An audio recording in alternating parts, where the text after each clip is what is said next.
you ever think about running for office. Cenk is now running too. Are you getting any of that, excitement to run? No, not really. First of all, I'm really young.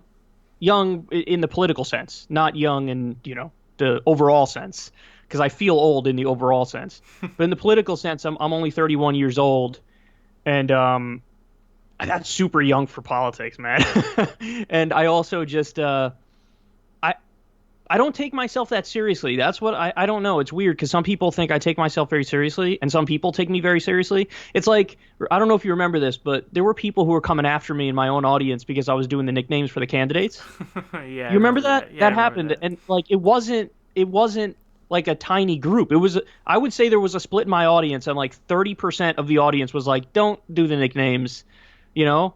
And 60% were like, "Yeah, whatever, it's fine. Do the nicknames." But like, I was so baffled by that because I'm like, do you people not understand that like this is who I am and this is what I do? Like, I think they're projecting onto me something that I'm not, something that like I'm much more serious and buttoned down, and really I feel more of a kinship with like I don't know, like the Jon Stewart kind of mentality, if that makes sense. Where like I view myself in a very unserious light. I'm an unserious person doing a sometimes serious thing, and politicians are serious people doing unserious things as they continue to screw the country into oblivion.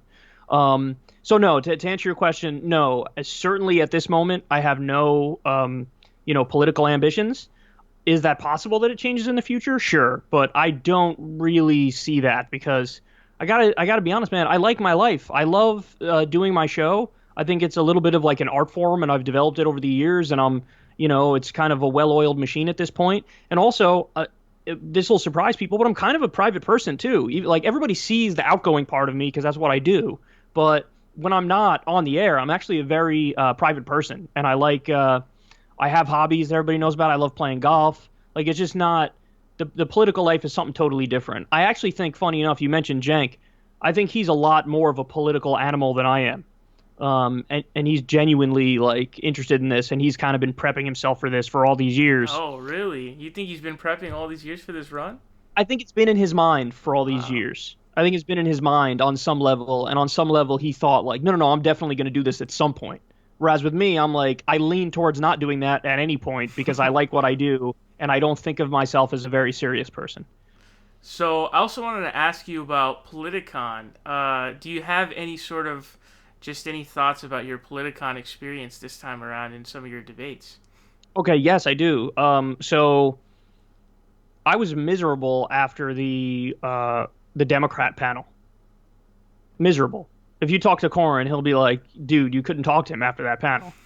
Because I'm used to being in a format where I can get all my thoughts out and I can like explain myself thoroughly.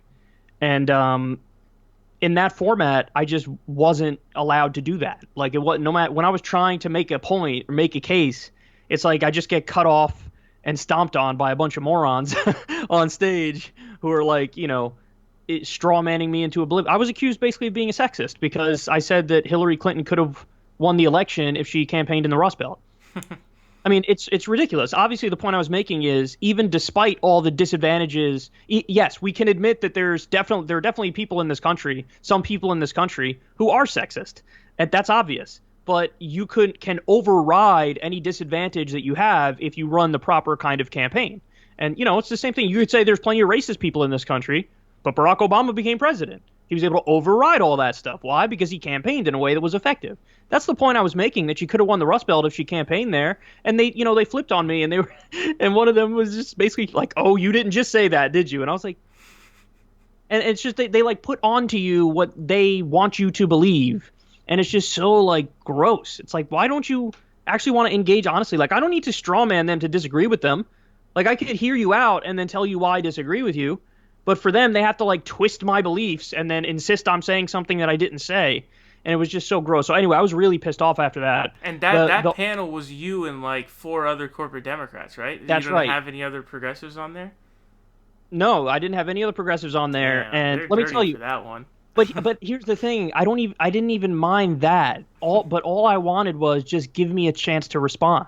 Give me a chance to make my points. And they didn't. If it was 4 versus 1 and you give me enough time to respond, I'm totally fine with that. I don't care.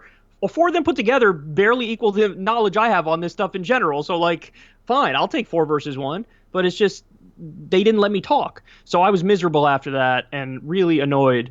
And I was telling Corin like that was the worst I've ever seen. And then the only thing that made me feel better is that when the interview eventually hit YouTube, people weren't saying what I thought they would be saying. Like I thought people would be like, Kyle bombed this one.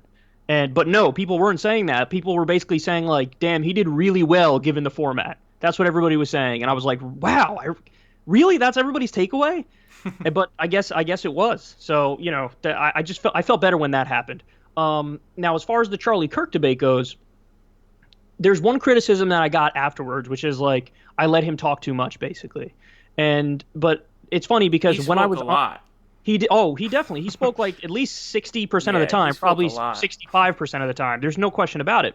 But it's funny because my perception of it during the debate and then after the debate is yes, he spoke a lot, but I was totally fine with that because he wasn't making sense and he was hanging himself at every turn. So I just kind of let him go off on his little incoherent tangent, and then every now and then I would chime in and poke a giant hole in what he was saying, and then I'd let him go right back. And my sense of it was that as he kept talking, he kept losing the crowd. Like he would start talking and go off in the weeds and make his points, and at about a minute and 30 seconds into whatever long tangent he was going on, the crowd was falling asleep, and they would be, everybody would be like, this is boring as hell. And then I would interject, hit him with something real quick to poke holes in his theories, and then the crowd would explode, and then we'd go right back to square one, and he would do the same thing and rant for an extended period of time, lose the crowd, I jump in, punch a hole, and then repeat that process about 1,000 times. So as upset as I was walking off the stage with the Democrat panel, I was equally as happy walking off the stage with the Charlie Kirk thing. And I think there were two or three moments in the Charlie Kirk debate that were really good. That were like put on a compilation of like people getting wrecked type stuff. So yeah, that was my sense of that. And then the other ones. The Tomi Lahren one with Tim Black went well. I think Tim Black did a wonderful job in that panel. I think he does. Some people don't do as well in that format, but he did very well in that format. And then I think I probably had at least one other panel, but I'm not remembering it at the moment. I have to ask you a question about your Charlie Kirk debate, man. Sure. Were you on something? No. I took caffeine Like a lot before I of went out caffeine? there. Because you looked like really like jittery and you getting like heated at some points. It looked like you were on Oh, like I you was were on definitely getting something. heated.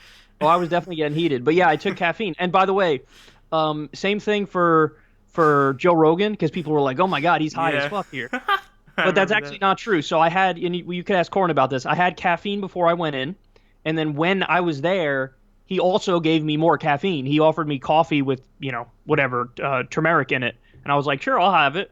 And so I basically had a double whammy of caffeine, and plus I was just excited that I was on the Rogan podcast, so I was speaking, 1,000 miles an hour. Yeah, just super. You definitely look like you were on something like some Addies or something like that. If It I was if I was, it would have been even more fun than I had. that would have been crazy. So what I wanted to ask you about that is, there were a lot of people who didn't go to Politicon this time around. Ben Shapiro didn't go. He's supposed to be the debate god. Sam Cedar didn't end up going, I think, because he probably didn't have any opponent to debate. And then there's some other, Steven Crowder, Dave Rubin, obviously they didn't go either. Cenk didn't go either. Why didn't Ben Shapiro go? Like, do you have any background insight or like backdoor insight info to tell us about any of that stuff? No, the only thing I know, and this may have impacted what you just described there, is that Politicon is under totally new management. Hmm. So I think that may have had an impact on it. There may have been budget issues as well that they weren't dealing with as much in previous years. But no, I really don't know. I guess, bottom line is they just weren't able to make a deal with all those people that you just mentioned. And I'm sure for each person, it's a different reason, but for whatever reason, they weren't able to make a deal with them. How did you feel about Nashville versus Los Angeles? How do I feel about what? Uh, Oh, Tennessee Politicon being versus in yeah, Politicon being in Nashville and Politicon being in LA. Like, what oh, was it? Were there more L- people in LA, or which one was better? um. Overall, there were probably more people in LA, but for us, I think there were more people in Nashville.